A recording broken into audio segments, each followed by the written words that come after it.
আজকে বাংলাদেশের সকল রাজনীতিবিদদের কাছে আমার একটাই প্রশ্ন, ক্ষমতা কি জীবনের চেয়ে মূল্যবান? একটু প্রশ্ন উত্তর দিয়ে যান আমাকে। আজকে যে হাজি ভাইকে রাস্তার মধ্যে রিক্সার মধ্যে গুলি করা হলো, কোনো না কোনো একটা দল তো অবশ্যই করছেন আপনারা, কোনো না কোনো একটা দল। কেমনে পালেন ভাই? সামান্য মাত্র একটা ক্ষমতার জন্য একটা মানুষের জীবন নেওয়ার চেষ্টা করতেছেন আপনারা। আমরা কোন জায়গায় যায় পৌঁছে গেছি?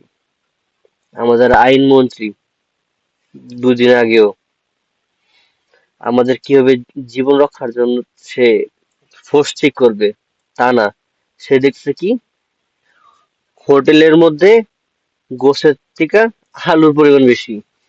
আরে ভাই রে, আর কতই দেখাবে না আমাকে। সাধারণ একটা মানুষের জীবনের কোনো মূল্যই নেই বর্তমানে বাংলাদেশে যা অবস্থা দেখতেছি।